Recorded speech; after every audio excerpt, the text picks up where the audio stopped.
Hello everyone, मैं पंकज कुमार वर्मा स्वागत करता हूं आप सबका हमारे चैनल पीएससी स्टडी गुरु में। आज मैं आपको 12th क्लास के फिजिक्स में मोस्ट इंपोर्टेंट क्वेश्चन करवाने वाला हूं।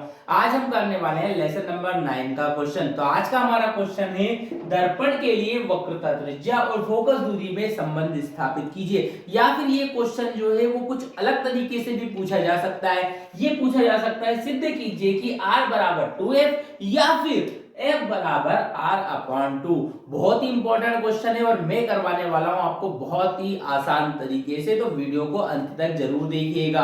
तो देखिए, यहाँ पर इस क्वेश्चन के आंसर के लिए सबसे पहले बनाना पड़ता हमें एक डायग्राम। और डायग्राम में हम क्या करने वाले हैं, यहाँ पर देखिए हम लेने वाले हैं एक अवतल दर्पण। यहाँ पर एक अपन अवतल दर्पण बनाने वाले। अवतल दर्पण किस तरीके का होता है, उसकी परावर्तक सतह होती है अंदर दबी हुई। तो यहाँ पर हमने एक दर्पण लिया है जिसकी परावर्तक सतह अंदर दबी हुई है और उस पे अपन ने बाहर पॉलिश कर रखी है ना, तो परावर्तक सतह अंदर दबी हुई है। तो ये कौन सा दर्पण कहलाएगा, ये कहलाएगा हमारा अवतल दर्पण। और इसका जो द्वारक है ना, उसको नाम दे दिया हमने mn। तो ये mn क्या है, हमारा एक अवतल दर्पण है।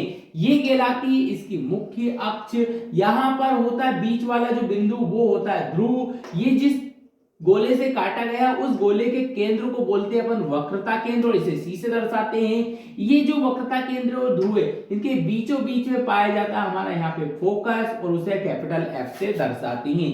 एक प्रकाश किरण किसी वस्तु से चलकर इस दर्पण पर मुख्य अक्ष के समांतर आती है। ये मुख्य अक्ष है, इसके समांतर एक प्रकाश किरण इस पर आती है। इसको नाम दे दिया अपन ने ए बी। ये जो प्रकाश किरण आ रही है इसे अपन ने ए बी नाम दे दिया।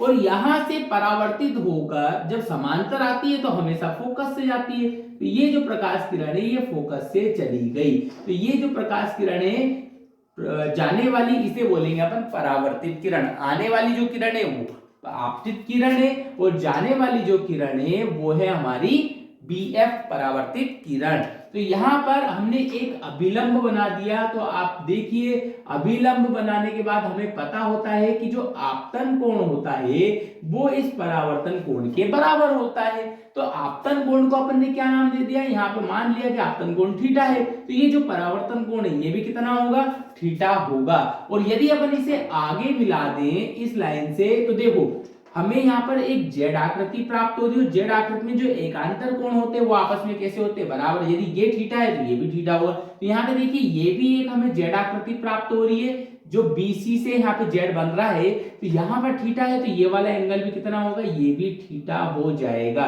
तो यहाँ पर हमने देखा कि यहाँ पे एक त्रिभुज बन रहा है, उस त्रिभुज के अंदर दो कोण आपस में बराबर हो चुके हैं। तो अब लिखने वाले हैं हम हमारे डायग्राम की थ्योरी। ये डायग्राम आपका कंप्लीट हो चुका है। तो यहाँ पे डायग्राम को आप अच्छे से बनाइएगा, बिल्कुल इसी तरीके से बनाइएगा, आपके नंबर नहीं कटेंगे। अब हम इसकी थ्योरी में क्या लिखने वाले हैं, देखिए यहां पर हम लिखेंगे, माना MN एक अवतल दर्पण है।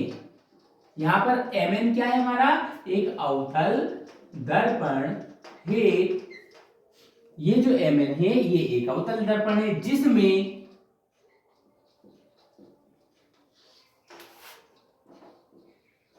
वक्रता केंद्र C है। वक्रता केंद्र क्या है, C है। फोकस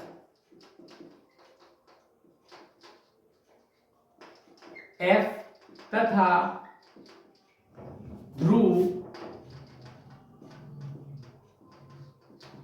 P है। ये हमने यहाँ पे तीनों चीज लिख दी। MN एक अवतल दर्पण है जिसका वक्रता केंद्र C है, फोकस F है और ध्रुव P है। यहाँ पर एक प्रकाश किरण AB जो है वो दर्पण पर मुख्य अक्ष के समांतर आती है। तो ये भी अपन लिखेंगे, एक प्रकाश किरण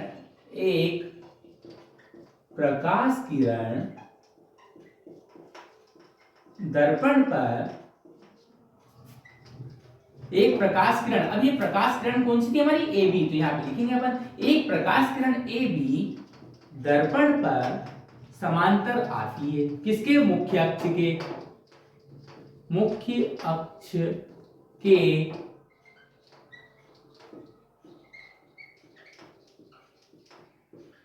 समांतर आती है। ये हमने यहाँ पर लिख दिया। एक प्रकाश किरण है जो मुख्य अक्ष के समांतर हमारे दर्पण पर आती है। अब परावर्तन के बाद फोकस से जाती है। परावर्तन के बाद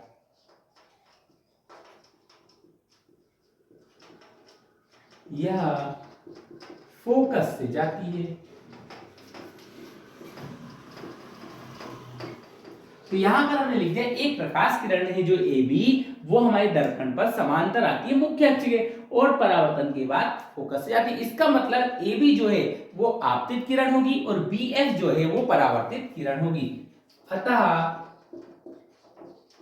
ए बी आपतित तथा बी एफ परावर्तित किरण होगी। और ये यदि आपतित और परावर्तित किरण है तो इसका मतलब ये है कि आपतन कोण और परावर्तन कोण आपस में बराबर होंगे। तो यहां लिख देंगे अपन, इसलिए कोण ए बी सी, ये देखो ए बी और ये सी, ये हमारा आपतन कोण है, ये बराबर होगा किसके, कोण सी बी एफ के। ये हमारा कौन सा कोण है, परावर्तन कोण है, कोण सी बी एफ। क्योंकि आपतन कोण परावर्तन कोण के बराबर होता है। ये हमने परावर्तन के नियम में पढ़ा था, आई बराबर होता है किसके, आर के। तो यहां पर हमने लिख दिया कि ये वाला कोण और ये वाला कोण आपस में बराबर हो, दोनों ही कितने हैं, दोनों ही थीटा है। तो यहां पर हमने ये कंडीशन लिख दी है। अब हमने देखा कि यहां पर कोण ए बी सी और कोण बी सी एफ, ये दोनों भी आपस में कैसे हैं, बराबर है, क्योंकि दोनों ही एकांतर कोण है। तो यहां पर लिखेंगे अपन, क्योंकि ए बी और जो पीसी है ये आपस में कैसी रेखाएं हैं, समांतर रेखाएं हैं। क्या लिखेंगे, चूंकि ए बी तथा पीसी समांतर रेखाएं हैं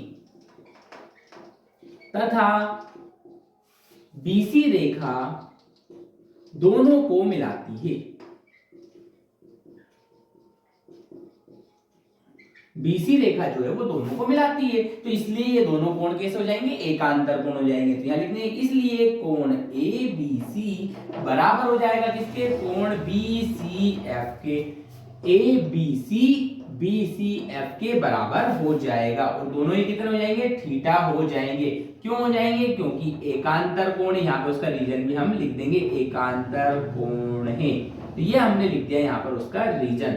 तो अब बात करते हैं कि यदि किसी त्रिभुज में, अब देखो यहाँ पे एक त्रिभुज है छोटा सा बी सी एफ, इस त्रिभुज को लेके चलेंगे अपन, त्रिभुज बी सी एफ में। अब इस त्रिभुज के अंदर दो कोण आपको आपस में बराबर दिख रहे हैं, कौन कौन से, एक तो सी बी एफ और एक बी सी एफ, दोनों ही कैसे हैं, थीटा होगा इस त्रिभुज के अंदर। ये वाला जो त्रिभुज है इन दोनों में ये कोण थीटा है। तो यहां पे लिखेंगे इस त्रिभुज में कोण सी बी एफ तथा कोण बी सी एफ दोनों ही कैसे हैं, थीटा हैं, ठीक है। और जब भी किसी त्रिभुज के अंदर दो कोण आपस में बराबर होते हैं तो उनकी दोनों भुजा भी आपस में बराबर होंगी। तो इसलिए अपन ने दो भुजाएं उनकी ले ली, एक ये वाली और एक ये वाली आपस में कैसी, क्योंकि ये तो बड़ी है, तो ये दोनों भुजा आपस में कैसी लग रही है, बराबर लग रही है। तो इन दोनों भुजा को लिख दिया अपन ने कि बी एफ बराबर होगा किसके, एफ सी के। तो यहाँ पे लिख दिया अपन ने कि ये जो एफ सी है ये बराबर है किसके, बी एफ के।